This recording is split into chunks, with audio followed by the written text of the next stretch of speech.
you very much. My name is Michael Nwabemi, Executive Partner at LOFTYINC. We often ask, what is LOFTYINC? What are we about? LOFTYINC is an innovation development company.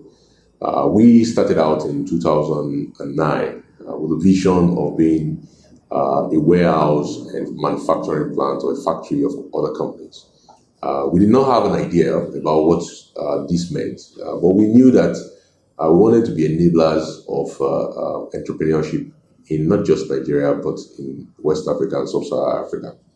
And we went on a search for a model that worked, and that's when we hit upon the accelerator incubator model that led to the founding of Innovation Hub. Ultimately, our goal at LOFTYINC is job creation, because we believe jobs are the new human rights. We live in a continent with over 45% of our youth unemployed, and in a country where we have 4 million to 5 million people entering the job market every year, and with less than 100,000 jobs being created. At LOFTYINC, our goal and our mission and our vision is to be the enablers of those job creators so that we can be able to vanquish not just unemployment, but also poverty in our country. Since 2010, we've been able to reach well over 12,000 entrepreneurs through our various programs at the Innovation Hub, as well as the Afripreneur Angel Group and LOFTYINC Capital Management, which is our venture capital arm that invests in much larger companies. Since then, we've also been able to stimulate well over $3.5 million of seed investments to companies that have gone on to raise well over $300 million US. And today, those companies are worth combined over $1.5 billion.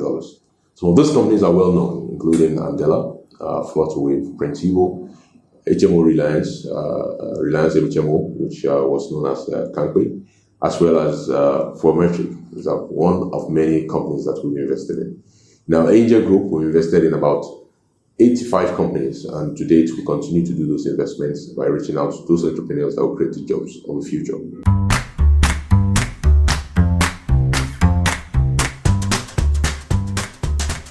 The LOFTYINC Story is an interesting one.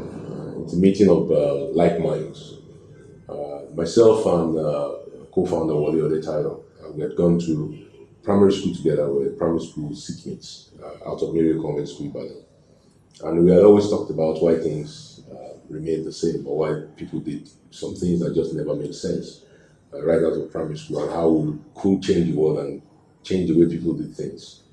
And of course, after he graduated, he reached out to me. I had already been in corporate America for about 3 years. And he indicated that he was more interested in entrepreneurship than practicing medicine. And that led us to founding LOFTYINC in 2009. In fact, the formation of the name itself was an act of innovation, because the CAC had then indicated that they will not register any company with an Inc. in the name, so we could not be Lofty Incorporated or anything like that. So fine, then we're going to combine it. And they did not catch that, and it passed through the muster. So that's one of the interesting stories of innovating right from the back.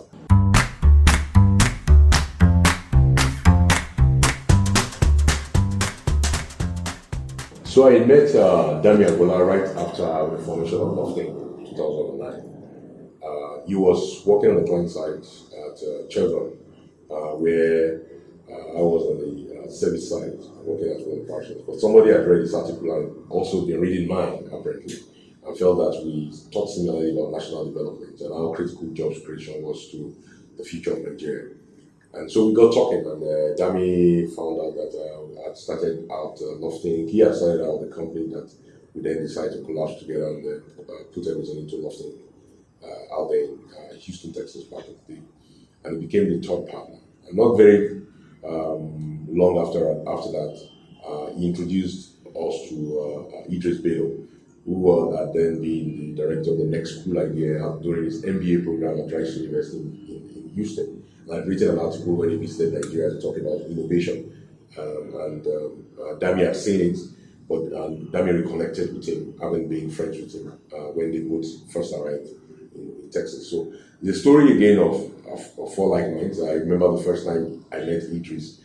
He was in a very dark office and told myself and Dami to present our idea to him. He set up a PowerPoint projector, and there was typical Idris throwing stones at our ideas, like we're pitching him an investment, or he didn't know that it was the beginning of his own journey. in a crazy world of LOFTYINC. A few months later, we were contracted to teach frontier market account at the Monterey Institute of International Studies, an MBA program in California. Myself, Idris, and Dami had gone in to take those classes. And I felt that there was a true connection among the three of us. We shared the same room in a hotel. I humbly took the floor because I was the youngest of the three of the bunch. And in the process, we had a lot of fun. And I just felt that we could not but have Idris join us as a fourth partner. And everybody agreed, and I presented him in Thai, which the young man does not wear a tie. To be honest with you, I don't think he knows if he remembers even where he kept that tie. But to welcome him to the club before, and that's how we have been since 2009, and that's the story of our meeting.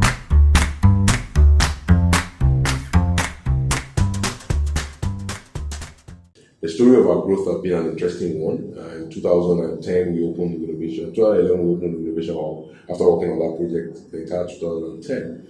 And Innovation Hall was our first true project in terms of our program, which today is now incorporated as its own company, a subsidiary of LOFTYINC, more or less, operated by LOFTYINC. And 2012-13, we saw the growth and development of Nigerian startups after we had initially collaborated with the likes of MIT, Massachusetts Institute of Technology, to train app developers out of the University of Ibadan, and then they started a couple of companies.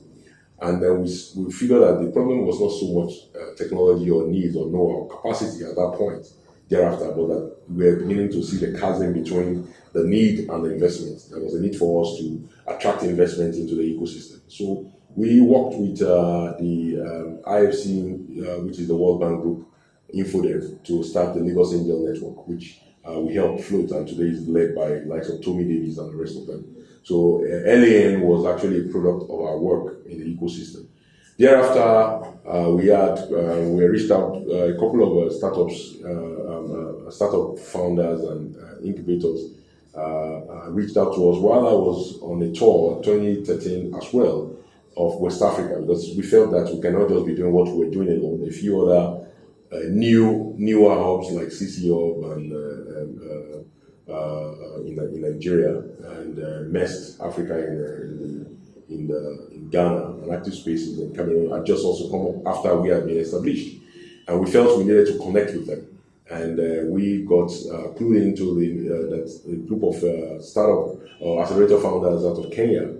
Were forming AfriLabs, and they reached out to us to be part of that, and so we became also one of the earliest members of the AfriLab network, which today is well over 240 members, and which I led as a board chairman from 2015 to 2017, which led to the first Africa gathering that was held here in Africa, in Ghana, and the moving of the secretariat to Nigeria. Very proud of the work that LOFTYINC has done over the years in terms of the ecosystem and building the ecosystem of pioneers, innovators in Africa today. Very proud of the entrepreneurs we've supported, the likes of Inyaboyeji, the likes of Ayodeji, Formetric, the likes of Femi Kuti, of Kangwe, Reliance Echemo. These entrepreneurs to me gives us hope, and the future will be better than today. And the reality is that as a country and as a continent, we need to continue to invest in our young people, whichever way we plan to achieve that, in order to ensure that the future is better than today. And the young Africans that continue to challenge the status quo by innovating, thinking without the box, we believe in destroying the box today, we believe in thinking outside the box, to be honest, are going to be the ones that will shape the future of this continent. And the future is Africa's, to be honest. I'm very confident that LOFTYINC will continue to play a very critical role in that future.